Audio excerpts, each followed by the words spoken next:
Hello किसान भाइयों, मैं हूं आपका मछली वाला भैया उन्मेष टहरी ऑफ फिशरीज ग्रेजुएट एंटरप्रेन्योर और आप देख रहे हैं ऑस्कर फिशरीज।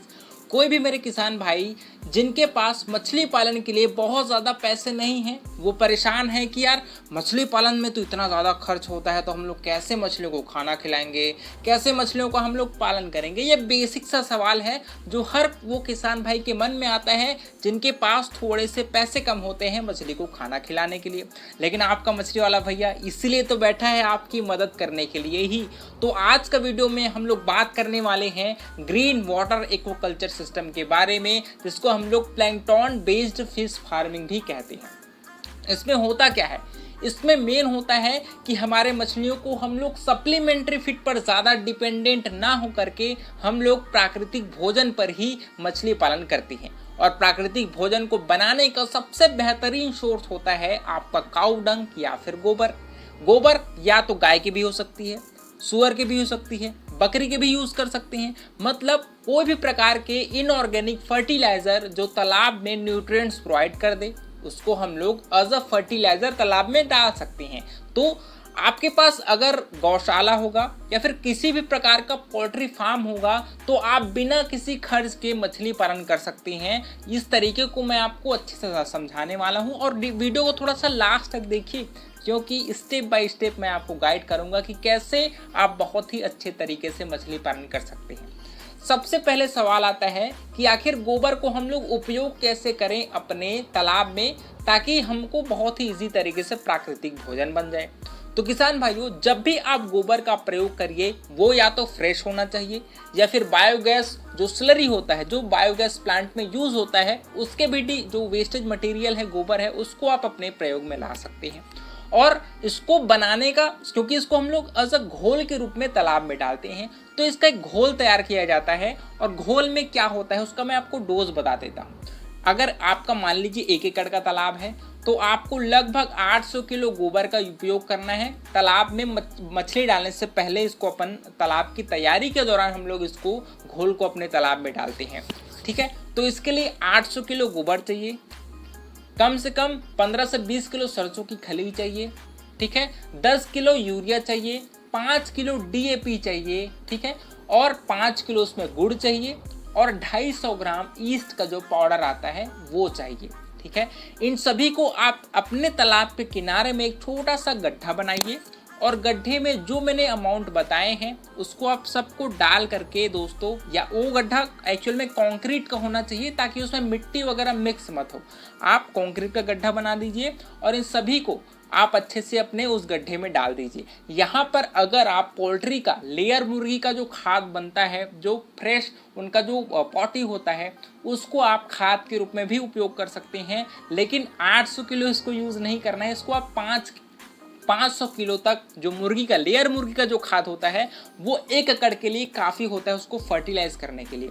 तो आप अपने जितना भी मैंने आपको अमाउंट बताया उसको एक गड्ढे में डालिए और उसमें आप पानी भर दीजिए और पानी को, जो भी अमाउंट मैंने बताया उस सभी को अच्छे से मिक्स कर दीजिए। और हाँ, आपको 2-3 घंटे में एक बार उसको हिलाकर जरूर उसको मिक्स करते रहना है, ताकि वो जो सड़न है वो अच्छे से, आपका जो फर्टिलाइजेशन प्रक्रिया है वो अच्छे से हो जाए। फिर दोस्तों उसको कम से कम 24 से 48 घंटे तक सड़ाने के बाद आप उसको अपने तालाब में अप्लाई करना है। अप्लाई करना कैसे करना है, इसके लिए आप एक बकेट लीजिए और उसमें जितना भी आपके जो घोल होगा दोस्तों, उसको आप पानी भरने के बाद, पहले तो चूना डालते हैं तालाब में, पानी भरने के बाद चूना डालने के कम से कम 1 से 2 दिनों के बाद इसको, जो मैंने जो घोल बनाया है उसको आपको अपने तालाब में डालना है। घोल को डालने का तरीका है कि आप बाल्टी लीजिए और तालाब में चारों तरफ से उससे अच्छे से उसको छिड़काई करा दीजिए। बहुत लोग यहाँ पर ये गलती करते हैं कि वो बिना गोबर को सड़ाए तालाब में अप्लाई करते हैं, और जब आप तालाब में गोबर को सीधा बिना सड़ाए डाल देंगे तो जब वो तालाब में सड़ेगी दोस्तों तो उससे अमोनिया है वो बहुत ज़्यादा बनती है। इसी वजह से मैं आपको गोबर को सड़ा कर ही तालाब में डालने के लिए कहता हूँ। तो घोल को आप जैसे ही अपने तालाब में पूरी तरीके से डाल देंगे दोस्तों, आप देखिएगा 2 से 3 दिनों में ही आपके तालाब का पानी का कलर है वो हरा कलर का होना शुरू हो जाएगा। इसका मतलब ये है कि आपके तालाब में प्राकृतिक भोजन है वो बनना शुरू हो गया है। यहीं पर आपको अपने तालाब में अपने जो बच्चा है, जो फिंगरलिंग बच्चा है, उसको अपने तालाब में छोड़ देना है। अब दूसरा सवाल ये आता है कि क्या एक ही बार हम लोग तालाब में गोबर का प्रयोग कर सकते हैं कि और भी कर सकते हैं, क्योंकि मछली डालने के बाद भी आपके तालाब में समय समय पर इन फर्टिलाइजर की ज़रूरत पड़ती है ताकि तालाब में प्राकृतिक भोजन है वो बना रहे। तो इसके लिए इसको हम लोग बेसल डोज के रूप में उपयोग करते हैं गोबर को। तो यहाँ पर 800 किलो गोबर का उपयोग नहीं करना है प्रति एकड़। अगर आप सिर्फ और सिर्फ गोबर से ही मछली पालन करना चाहते हैं तो आपको डेली कम से कम 30 से 35 किलो गोबर को अपने तालाब में डेली घोल बना करके आप छिड़काई कर दीजिए। और समय समय पर कम से कम हफ्ते में एक बार अगर आपके पास सरसों खली, राइस ब्रान होगा, उसको भी आप इस गोबर के साथ मिक्स करके अपने तालाब में अप्लाई कर सकते हैं ताकि प्राकृतिक भोजन है दोस्तों आप अच्छे से मेंटेन रह पाए। क्योंकि अगर आपका पानी का कलर हरा कलर है, इसका मतलब ये है कि आपके तालाब में प्राकृतिक भोजन बना हुआ है। और अगर आपका पानी थोड़ा सा आपको स्लाइटली एकदम से लाइट कलर का दिखाई दे रहा है, तब आपको अपने तालाब में फिर से गोबर का प्रयोग कर देना है ताकि तालाब में प्राकृतिक भोजन है वो बना रहे। लगभग आप अगर सिर्फ और सिर्फ गोबर से पालन करना चाहते हैं तो डेली आप 30 से 35 किलो गोबर पर एकड़ का डोज है ये, आप उसको घोल बना करके तालाब में अप्लाई करना है। और समय समय पर हफ्ते में कम से कम 2 दिन भी अगर सरसों खली और राइस ब्रान को आप 5 से 6% बॉडी वेट के हिसाब से भी अगर मछलियों को हफ्ते में 2 से 3 दिन भी अगर आप खिला लेते हो तो मैं आपको गारंटी देता हूं कि बहुत कम खर्च में आप मछली को तैयार कर सकते हैं। लेकिन अगर आपके पास सरसों खली के भी खिलाने के पैसे नहीं हैं तब भी कोई दिक्कत नहीं है, सिर्फ और सिर्फ गोबर को ही आप प्रयोग करके मछली को बड़ा कर सकते हो, जिसको हम लोगों ने बहुत बार इंटीग्रेटेड एक्वाकल्चर के तहत बात किया हुआ है कि कैसे सिर्फ मुर्गी के खाद से ही आपकी मछलियाँ तैयार हो जाती है, वैसे ही सिर्फ गोबर से भी आपकी मछलियाँ हैं वो साल में 1 किलो साइज तक आसानी से बढ़ सकती है। क्योंकि जब हम लोग सप्लीमेंट्री फीड मछलियों को नहीं खिलाते थे तब भी मछलियां बड़ी होती थी। तो कैसे होती थी भाई? तालाब में प्राकृतिक भोजन जब बना हुआ है उसी को खा करके मछलियां बड़ी होती थी। और आजकल हम लोग सप्लीमेंट्री फीड अगर मछलियों को खिलाते हैं तो उसका कल्चर पीरियड थोड़ा सा जल्दी कंप्लीट हो जाता है, वो मछलियां थोड़ा जल्दी बड़ा हो जाती है क्योंकि उनको बैलेंस डाइट अपने फीड में अपन उसको खिलाते हैं।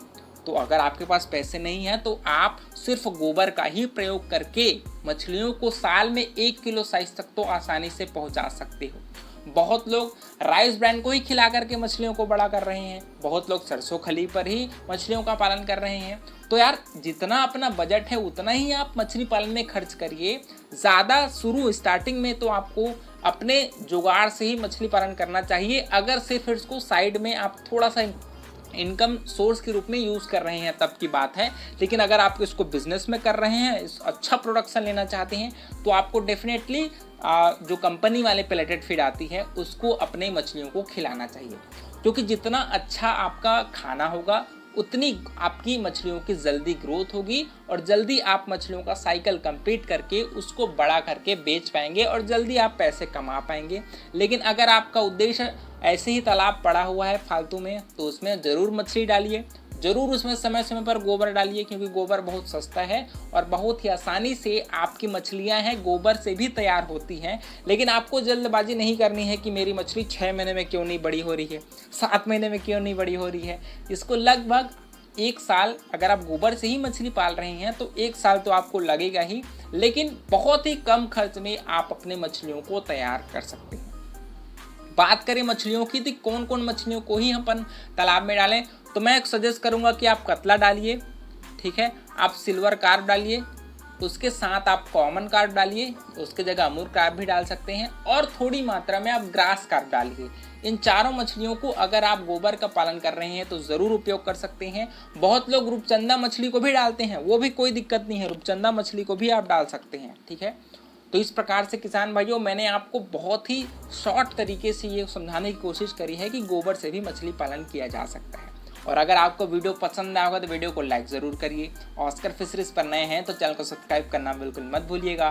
मिलते हैं अगले वीडियो में किसान भाइयों, तब तक के लिए बड़ों का सम्मान करिए, छोटों को प्यार करिए और खुद का ढेर सारा ख्याल रखिए। Thank you, thanks for watching.